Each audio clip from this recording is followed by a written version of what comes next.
There's only one thing that we all have in common on this earth every day.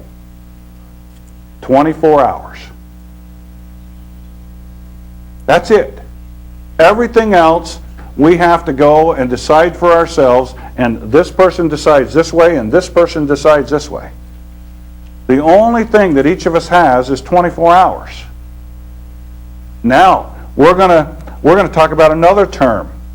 How are you going to spend your time? How are you going to spend your evening? How are you going to spend tomorrow? Think about the word spend. Okay? You have to think about the words that we use every day. Well, I spent my time doing this and now I'm paying the price. I spent my time over here and now I'm reaping the rewards. Good or bad. So when you spend time, you better do so wisely. Right? Because that's the only thing you have. No one can take the 24 hours from you, no matter where you are. Whether you're in jail, a penthouse apartment, working at the job, nobody can take those 24 hours from you, except God.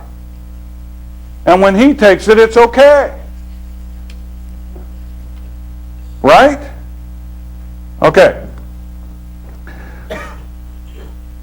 I'm going to watch how I spend my time. I'm going to try to do so wisely. And trying not to choose the wrong kind of programming so that I have a brain to think with, so that when I hear something on the news, like a bomb exploded in Kosovo in a bus, 41 people were killed. Let's go to the Pentagon to see what happened. Well, ladies and gentlemen, in all kinds of actions like these, you expect to have collateral damage. There's an interesting term. There's 41 people dead and somebody damaged the collateral.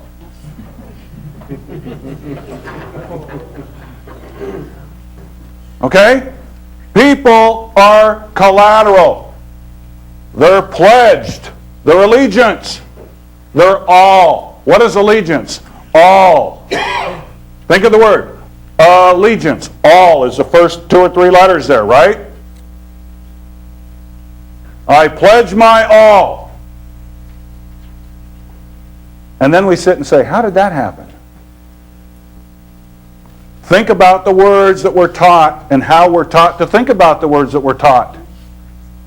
Because the words tell it all. When somebody says collateral damage, my ears picked up because somebody died. Okay? Now we talked about represent. The scripture says that we're to present ourselves a living sacrifice, wholly acceptable unto God, which is a reasonable service. Okay?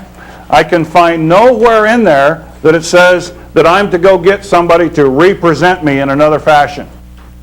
Matter of fact, in Luke chapter 11, verse 46 and 52, it says, woe unto you lawyers, who took away the key of knowledge. And those that would enter in you hindered, and yet you yourselves not entered in. And 6 verses later it says, woe unto you lawyers, for you load men with burdens grievous to be borne, yet you yourselves touch not one of the burdens with your fingers. That's what it says. Why would I want to be in any profession that the scripture says woe unto you twice in 6 verses? That looks like judgment to me. Okay? Why is it that every time something happens, somebody says, man, you better go get an attorney? Why? Well, because you can't understand the law. That's complicated. Well, if I can read and write and comprehend, and I have one or two of these dictionaries laying around, I can comprehend the law. I don't have an ice ball chance in hell of winning in the law. Okay? There's no chance. You can get one win out of 1,000. And everybody runs over and goes down that path. Those are called rabbit trails. Everybody refers to redemption and the commercial process as the latest. Let's see, Mr. Beecraft said it was the latest in a long line of patriot mythology and BS to come down the pike in a long time. So, if you don't want to understand, that's fine. You can treat it like a rabbit trail. We went part of the way in the process, and then we turned around and went the other way. And then we said it didn't work. Well, if you don't go through it, if you get 90% of the way there and you stop, and then you say, oh, that didn't work. How do you know? You didn't finish the job. The people that have had the courage to go through the Red Sea came out on dry land on the other side too. But you've got to go all the way through. You can't turn around and go back. That's why in the Matrix, he said, here's the blue pill, here's the red pill. Now the blue pill, you take it, and everything will just go away, and you'll wake up in your bed, and you won't ever remember any of this. But if you take the red pill, there's no going back. Okay? And you're going to see where all these mysteries take you. And one day I had a real frustrating phone call, and my 11-year-old, I slammed down the phone, and I just, rah, rah, rah. He says, Dad, don't you wish that just sometimes you just wish you'd just taken the blue pill? And I just looked at him and laughed and says, yeah, Bri, that's the truth. Represent. Okay? I'll never again have anybody represent me. Okay? Revenue. How about revenue? Let's revenue the money from you to me. The Internal Revenue Service. Okay? They're revenuing the money that you made from them, from you to them.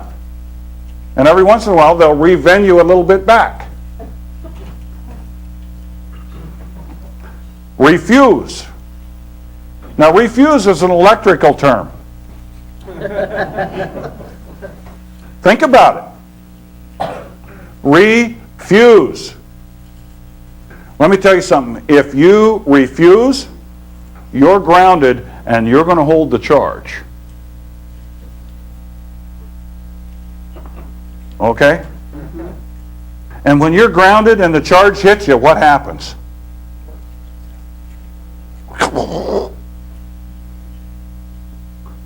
Okay? So don't get in that deal of refusing for cause without dishonor. Wait a minute.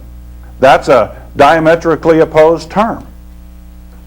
You can not consent, but you can't refuse.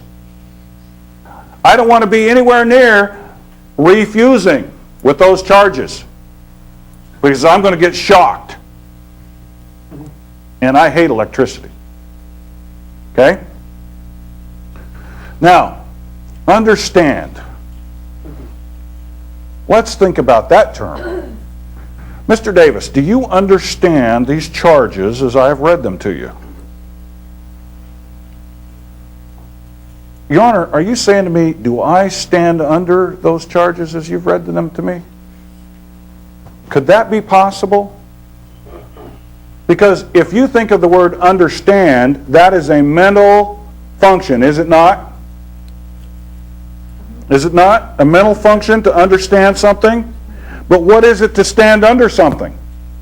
It's a physical function. I'm standing under the lights and they're hot. I understand they were hot to begin with. Right? But if you understand the charges, that's mental. And if you stand under the charges, that's physical. So they got you coming and going.